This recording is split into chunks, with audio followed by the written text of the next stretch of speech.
Attendez un instant. Qu'est-ce qui se passe? Qu'est-ce qui ne va pas? Je vais d'abord poser mon truc là-dessus. D'accord? Qu'est-ce qu'il y a? Qu'est-ce qui ne va pas? Je suis confuse dans ma tête. De quoi me reproches-tu? Ne suis-je pas cette même femme que tu as accusée? Ne suis-je pas cette même femme qui ne valait rien dans ta vie? Ne suis-je pas cette même femme que tu as toujours cherché à dégrader, à démolir à chaque fois que tu avais une occasion? N'est-ce pas cette même femme que tu as appelé tes parents et que tu as raconté n'importe quoi que tu voulais raconter sur ma personne, juste parce que tu empêchais tes parents de me connaître, parce que tu voudrais te faire le monsieur, l'homme le plus excellent, l'homme de Dieu, l'homme honnête et fidèle? Ne suis-je pas cette même femme qui est restée là? Moi, j'ai fait des sacrifices pour toi. Des sacrifices pas possibles. Des services pas possibles. Moi, j'ai travaillé nuit et jour. Toi, tu as utilisé mon argent pour prendre soin d'une autre femme. Tu as utilisé mon argent pour payer la scolarité de d'autres femmes. Je n'avais aucune valeur pour ta vie. Tout ce que je devais faire, c'est de produire de l'argent pour toi. Tu m'utilisais pour tous tes besoins.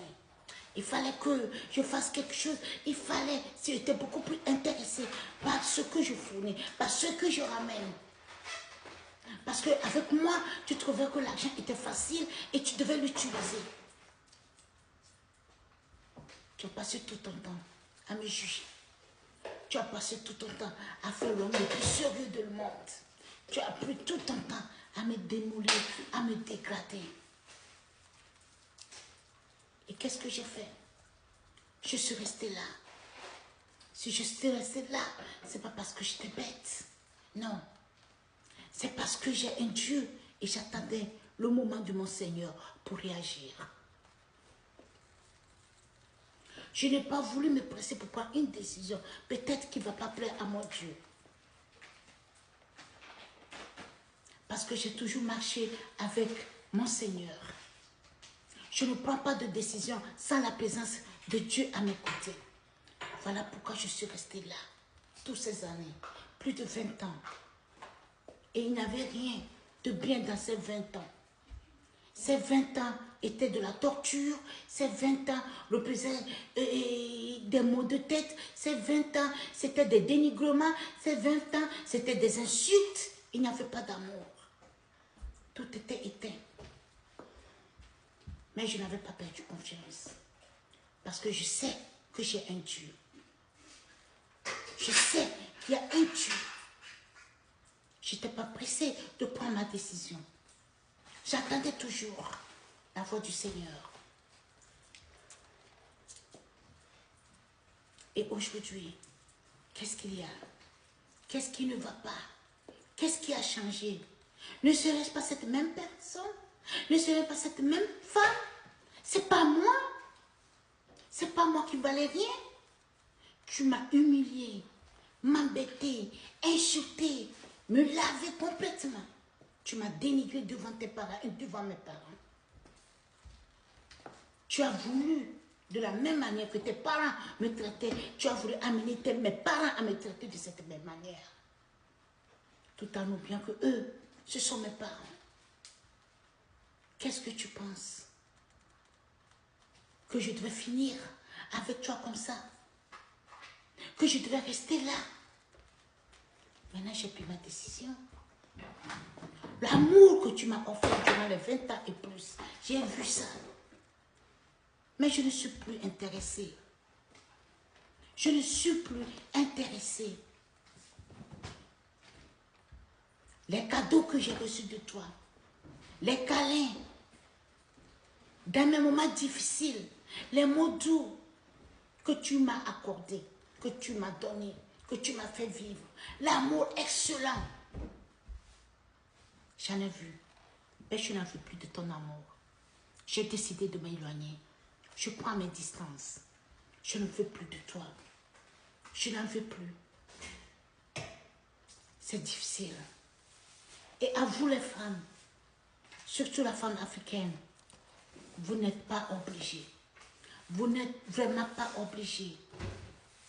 Vous n'êtes pas obligés de rester dans une relation qui va vous détruire et vous enlever la vie. Non. Non, vous n'êtes pas obligés. Ce n'est pas un sacrifice, mais ça devait être que l'amour. On devait venir ensemble. Mes erreurs seront corrigées. Tes erreurs seront corrigées. Entre nous, on grandissait, on se développait et on éduquait très bien nos enfants.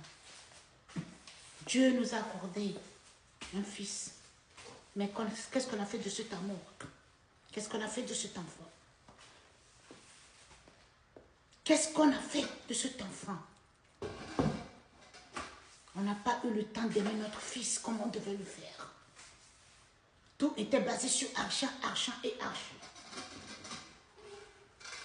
L'amour n'avait plus de sens. C'était l'argent.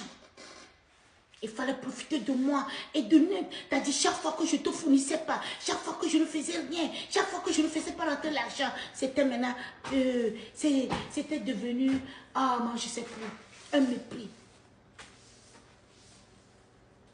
Il fallait utiliser tous les mots sales. Qu'est-ce que tu ne m'as pas fait? Devant mes enfants, tu m'as dénigré. Devant tout le monde. Chaque fois qu'une personne s'intéressait à moi et venait, tu passais tous les moyens pour se rapprocher de la personne et me détruire cette personne. Et aujourd'hui, qu'est-ce qu'il y a? Est-ce changé? Ne suis-je pas la même personne?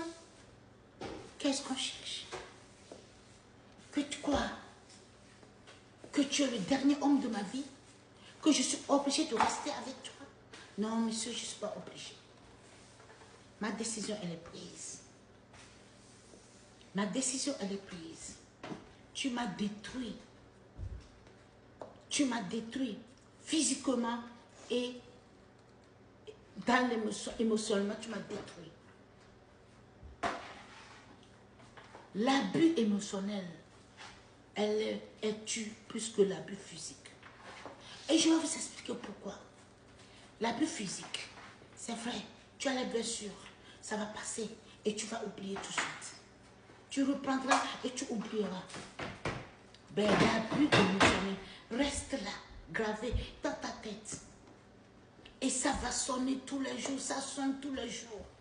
Tu dois te réveiller avec, tu dois dormir avec, tu dois refaire ta vie avec, chaque jour et chaque jour et chaque jour. Les mêmes, tu ressens les tournements, tu ressens ces mots sales qui te suivent partout. Des fois, c'est difficile. Tu ne peux pas te focaliser. Quand tu essaies de faire quelque chose, ça te revient. Et tout d'un coup, c'est comme si c'était la folie. N'acceptez pas ça, mes chers frères et sœurs.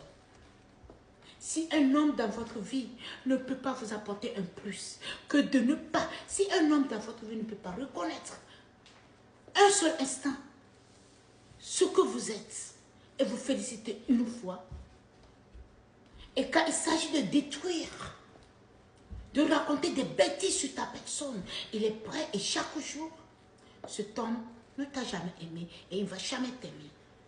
Vous savez, je vais vous dire quelque chose. Dieu nous a donné le choix. Okay? Dieu nous donne la liberté de choisir. Mais qu'est-ce que le diable fait? Le diable, il vient et puis il va nous manipuler. Il va te manipuler. Et le diable ne te laisse pas partir. Parce que quoi? Parce qu'il est là pour quelque chose. Jusqu'à ce qu'il ne réagisse ce qu'il a dans ta vie, ce qu'il veut faire de ta vie, il ne te laissera pas partir. Il reviendra toujours parce qu'il fera le malin, il fera semblant. Il va chercher, il va vouloir. Non, on reste ensemble. Non, madame, prenez votre décision. Prenez votre décision. Un homme qui ne vous a jamais considéré, pas de respect devant vos enfants, qui vous traite n'importe comment, et devant tout le monde, à chaque occasion qu'il a, c'est pour vous dénigrer, cet homme est un démon dans votre vie. Fuyez cet homme à distance. Ne lui donnez pas la chance de revenir dans votre vie. Voilà.